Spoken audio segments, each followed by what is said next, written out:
Apesar de ter se tornado válido apenas em 2020, um instrumento de recuperação judicial para pessoas físicas que atuam como produtores rurais já tem se tornado motivo de preocupação para o mercado financeiro e também para algumas agroindústrias aqui do Brasil. Assunto da nossa conversa de hoje com o consultor de agronegócio e colunista aqui do canal AgroMais, o Celso Ricardo. Celso, muito bom dia, seja bem-vindo com a gente aqui primeiramente, tudo bem?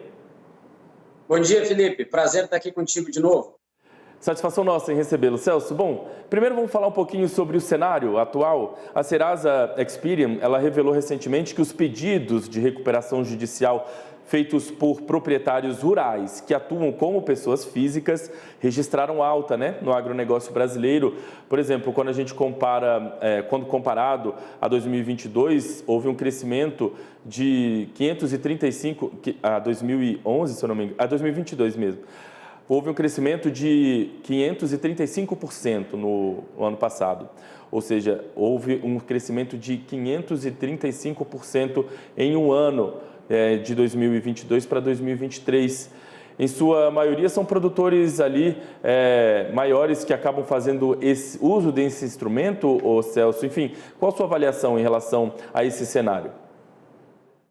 Felipe, eu vejo esse cenário como algo que já estava sendo previsto quando nós analisamos os últimos 5, 6, talvez a última década com relação ao agronegócio.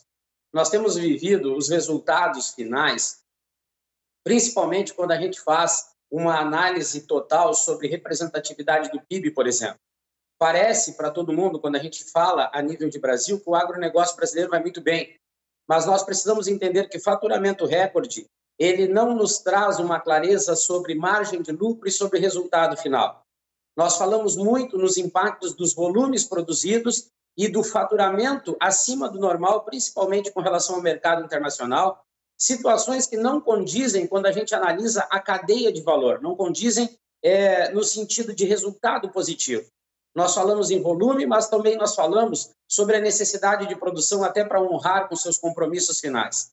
E nessa situação, quando nós não temos margem de lucro, ou seja, o custo de produção tem uma alta representatividade no preço, qualquer mudança de cenário leva esse produtor para uma inconsistência financeira.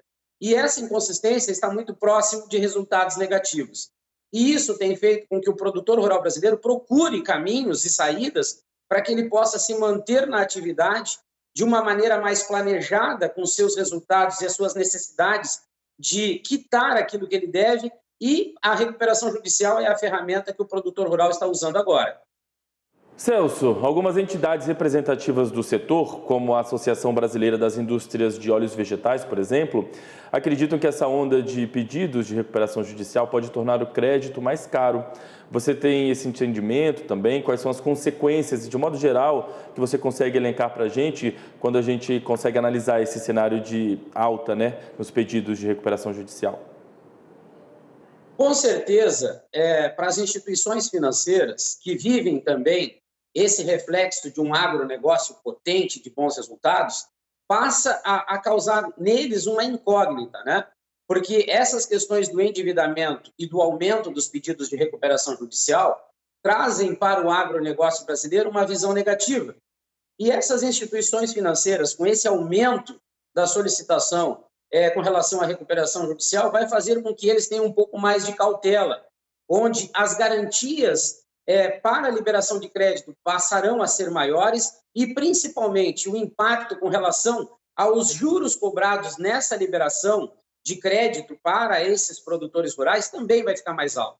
Então, é por isso que algumas pessoas acreditam, e eu também, óbvio, que esse crédito vai ficar mais caro, não somente pelos juros a serem cobrados, mas também pela necessidade de maiores garantias, porque essas instituições financeiras também, assim como qualquer uma outra parte do setor, precisa buscar essa certeza de que o dinheiro ou o crédito liberado vai ser retornado para eles com a garantia não somente de produção, mas também com que esse produtor possa produzir, comercializar, ter lucro para poder honrar com seus compromissos financeiros. Bom, Celso, o instrumento existe, está aí para ser utilizado, mas para blindar esse instrumento, digamos assim, você acredita que a avaliação da concessão da recuperação judicial precisa observar que tipo de questões? Felipe, eu acho que assim, a gente precisa analisar os critérios que estão levando esse produtor rural para essa situação. Nós podemos pegar o clima, mas eu faço aqui um exemplo para todos que pensam, às vezes até, que isso pode se tornar algo abusivo por parte do produtor. O Brasil é o maior exportador de carne bovina do mundo. E quantos frigoríficos no Brasil já pediram recuperação judicial?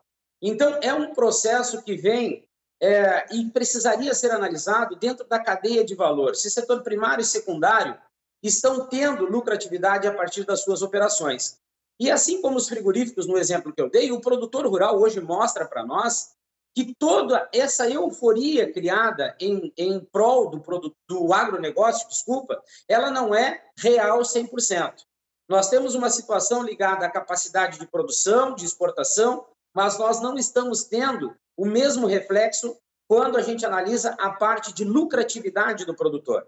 Então, eu vejo sim como uma ferramenta, mas os critérios a serem analisados, por exemplo, o clima, hoje, essas mudanças climáticas, elas vieram para ficar. Mas o produtor rural, mesmo com toda a tecnologia que tem, ele não consegue criar um cenário favorável a partir de uma chuva em demasia ou uma seca mais castigadora. Então, o clima, essas mudanças climáticas são fatores, sim, que precisam ser revistos e anexados nessa análise que vai liberar ou não o processo de recuperação judicial para o produtor. A gente sabe que existem etapas, não é somente um pedido.